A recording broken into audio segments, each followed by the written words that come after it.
back-to-back community post videos. Let's go! Well, kind of. You suggested Dark Souls, so I bring you anime Dark Souls.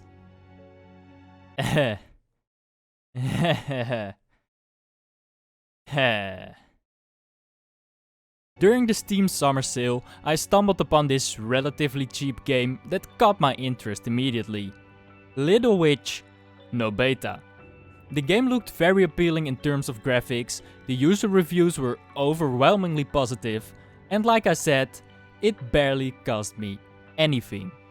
Not to mention the fact that I really like games made in this style, but I think that became very clear when I reviewed Ahead in Time. The thing is, this game is very cheap for a reason, and that reason is exactly why I was hesitating to make a video on this game. It's an early access beta kind of thing. This game took me about 3.5 hours to complete, because there simply isn't much to it yet. Now, while this isn't anywhere close to finishing, I feel like this game deserves way more attention than it is currently getting, because I think this can be an amazing game when it's complete. And you know, making a video on an early access beta with like 80 views or some shit is still way better than not making a video on it at all. So, here goes. So, Little Witch Nobeta is a game about this little witch girl that wants to battle her way through the castle in order to get to the throne for a reason that is never really explained. At the start of the game, she randomly mentions that she has to find the little black cat, because it's supposed to be her guide to the throne. Once again, there is no backstory to that, they just mention it out of the blue. So then you move into the castle and see the black cat hiding from the enemies that are attacking it. And after beating those enemies, it will join you as a guide on your journey to the throne. That's pretty much the entire storyline. I'm just gonna go ahead and assume this isn't the finished version of the storyline, because a lot of it seems very lackluster. You kind of just get thrown into this journey and you don't even know what your goal is. But I suppose the developer will fix that in later versions of this game. Anyway, the game is basically what you expect from a Dark Souls type game. You clear different parts of the castle while defeating enemies blocking your path, and at the end of every section you face a final boss. The gameplay isn't anything new or revolutionary, but the game was truly satisfying to play. The game looks like what I'd want it to look like if I was playing a cartoony Dark Souls. Nothing about the level design is super detailed or anything, but that's not what I'm looking for anyway. The usage of color and lighting does the job very well, and it definitely gets that feeling across of wandering around in a haunted castle while simultaneously still getting a quote-unquote warm feeling. If you know what I mean. The levels aren't completely linear either, because every level has a bunch of paths to choose from that will take you to different areas of the level. Aside from finding these chests that I will touch on in a little bit, there isn't really much to these alternative paths though. Most of them are just there to get a different perspective on the level, and some of them are just there to kinda make you unsure where you're supposed to go. I get the idea of having something different than a linear path, but maybe those paths could have some minigames or items in the future to just make it a little more interesting. This kinda adds to my next point of critique, which is the fact that there isn't a whole lot to do other than beat the enemies and move on to the next boss fight. But like, I think this is just a matter of preference thing rather than anything else. I'd really like to see some side quests to change up the gameplay a little bit. I'm not sure what they would be in a game like this, but then again, I'm not really a game designer. Maybe have some character cry out for help because they lost their friend and then you have to go search for them and beat a bunch of mini bosses along the way. I don't know, I'm just spitballing at this point. Then again, this castle is supposed to be full of creatures that have no soul, so maybe that just doesn't fit the narrative. The stuff that actually is in the game though, is pretty good. Like I said, this game is all about beating up enemies and progressing through the castle in order to reach the next boss fight. I've read a couple of articles that said that the enemies feel really generic and all of them feel the same, but I don't agree with that at all. At the start you have these enemies that just look like, I don't know, ghost, snake, blob things, and they either charge at you or spit these balls at you that do a bit of damage as well. But then later on a bunch of other enemies are introduced with different kinds of attacks and they gradually become a little stronger as well. You have these robot babies that throw themselves at you or throw balls at you as well. You have these floating ghost characters that just charge up their attack and then rapid fire at you. You have this ninja girl with a sword that becomes super triggered in your presence. And my favorite enemy is probably the girl with the huge pair of scissors that has like 4 or 5 different kinds of scissor attacks. That sounds so incredibly wrong when I think about it.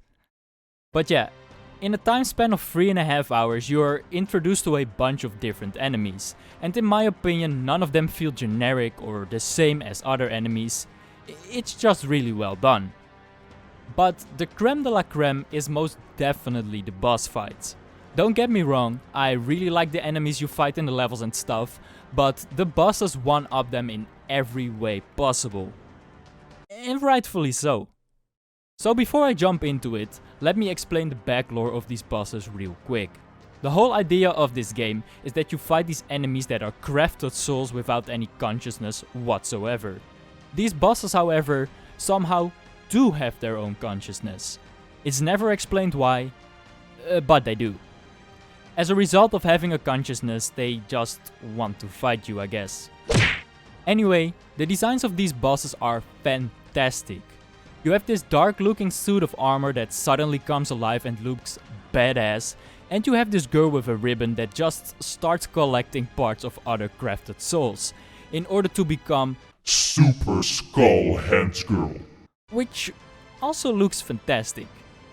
The final boss of this beta is definitely my favorite though. It's just this girl sitting on the floor with her teddy bear while she's being surrounded by a bunch of floating things that look like black raindrops. The girl then creepily explains that she was playing a game with her friends and whoever lost had to turn in their soul. And thus those raindrop things are the souls of her dead friends. How cute.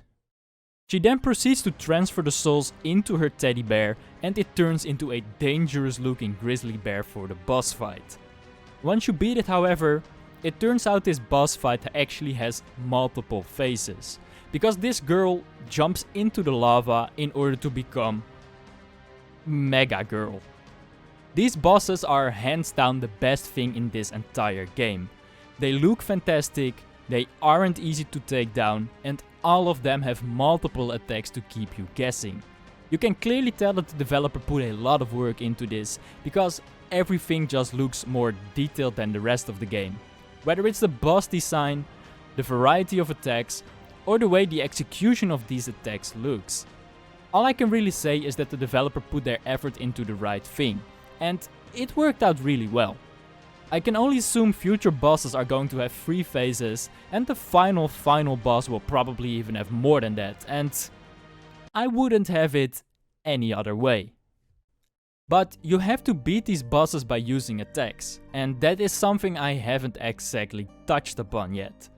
To defeat enemies, you have this magic wand, because well, you're a witch and stuff.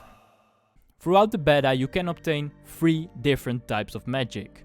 You start with Arcane, then you obtain Ice, and last, but not least, you obtain Fire.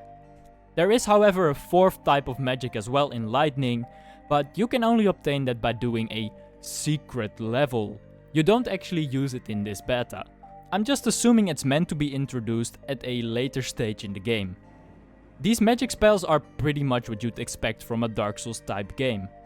As you might have expected, these magic spells vary in firing speed, range, and damage output. Ice is the fastest by far, and in my opinion the best spell, because it still does very decent damage with a way faster firing speed than the other 2. Not to mention the fact that the range is a little too far. You can actually hit enemies without their AI even being able to notice you, so That's a little broken. Next up is Arcane. It fires a little slower, but it does more damage than the ice spell with a fairly decent range. And the slowest by far is the fire spell. It does a fuck ton of damage to make up for the slow firing speed, and honestly, it's only really useful for close range combat. Aside from the ice spell needing a bit of tweaking opposed to the others, I feel like the damage output and stuff is perfectly fine. Especially against the enemies in the later stages of this beta, there wasn't a spell that could really deal with the enemies before they could attack you, and thus you had to dodge their attacks before being able to take them down. It really added a bit more strategy and difficulty that way, so in terms of damage on enemies it felt really balanced. That is, up until I upgraded my ice spell to level 2. These spells can be upgraded up until level 3 for now. I can only assume that the level cap will be raised in the full version, but for now I'd say that the levels are a bit too powerful against the regular enemies at the very least.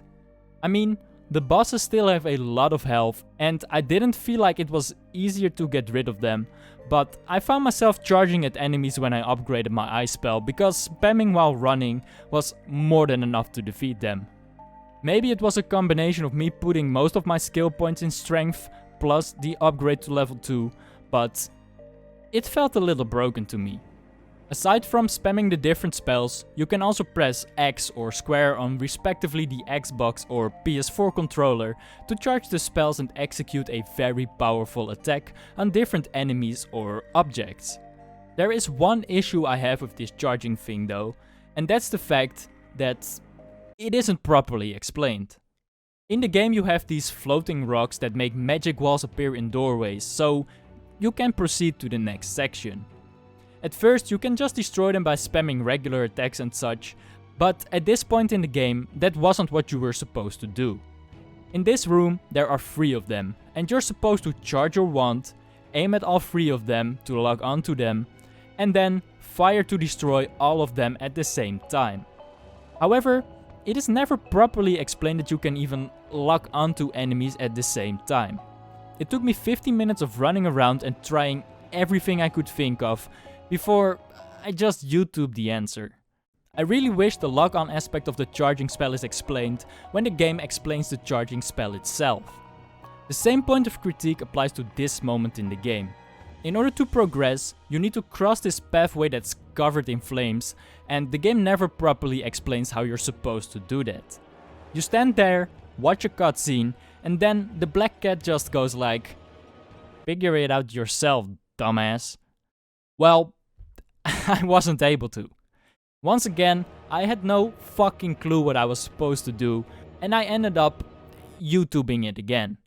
Apparently you had to charge your wand and you were magically able to run through the fire. I really wish mechanics like those were explained instead of me having to YouTube the answer. Aside from the spells, you can also become stronger by leveling up a set of stats that will help you in different ways. There are a bunch of spots where you can find this angel that not only functions as a safe spot, but also as an upgrading angel. You get points for these upgrades by simply defeating enemies, and based on their difficulty, you will get a different amount of skill points. I upgraded every time I could, and I'm not really sure if there was a noticeable difference in how difficult it was to progress through the game. I suppose that's a good thing, since I would have definitely noticed if the enemies were too hard or too easy to defeat.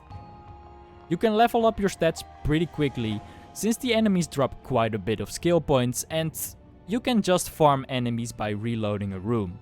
I think farming levels that way can easily be exploited, so maybe that's something the developer could fix.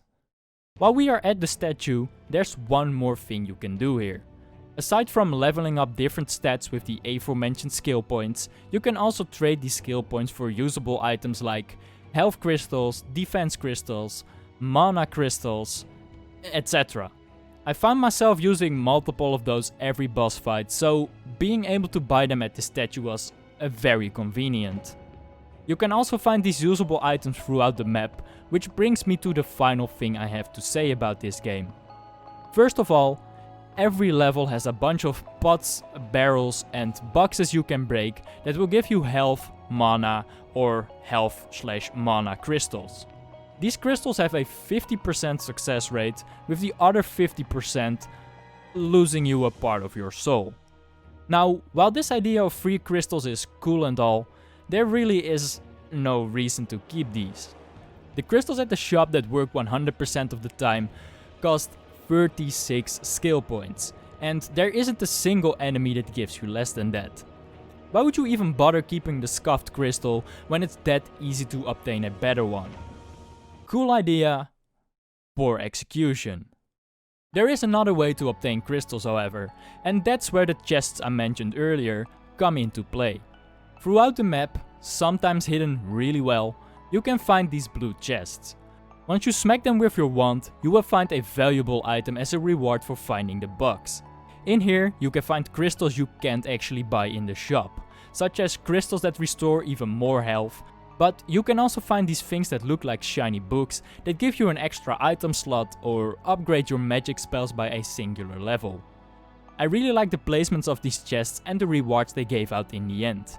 It really made you do something extra in order to obtain it, and the rewards were good enough to make you search everywhere in order to grab an item, an extra upgrade, or an additional item slot. I guess it kinda makes up for the lack of side quests, although it's not enough content in between bosses for me personally. But yeah, that's Little Witch Nobeta for ya. These Dark Souls type video games really aren't my type of games, so that's why some of the critique in this video might seem like complete bullshit to you. And I'll admit, I'm not too familiar with the genre, so I do apologize if I suggested something stupid that doesn't fit it at all. That being said, despite the critique, I really enjoyed this game. I beat the beta in 3 sessions of like an hour, and every time I quit the game I was surprised to see that an hour had passed when it actually felt like 5 minutes. To me, that really shows that I was having a good time. The game managed to make me enjoy a genre that I'm usually not too fond of, and that's exactly why I'm making a review on a fucking beta right now. I just think this game deserves a little more attention. Throughout writing the script, I kinda got this feeling that I was giving this game a mixed review, when I'm actually overly positive about the experience. The points of critique are just me suggesting things in order to improve it, rather than being a negative little shit. I hope. So yeah, please go buy and play this game if you're really into Dark Souls type games, and it's fine if you aren't either. I have no doubt in my mind that you'll still enjoy this. The game is literally only $8, and like that one Twitch thought once said, how are you have hours of time to watch me and not $8. I don't know, what are you doing with your life where you have hours of time to watch YouTube and not $8 to provide for the content that you're watching? During the development of this beta, the developer apparently had no money at all, so they could really use anything they can get at this point. Plus, if you buy the game for $8 now, you will not have to pay for the full version whenever it comes out. It's truly a fantastic deal. So, just do it. Anyway, that's gonna be it for this video. Shout out to Pupuya Games for making a fun game so far, and I can't wait until the final version comes out. In the meantime, while we're waiting on that, it wouldn't hurt to like this video and subscribe if you haven't yet. Man, that was a terrible bridge. Anyways, have a great day, and I'll see you in the next one. Peace! Out in California.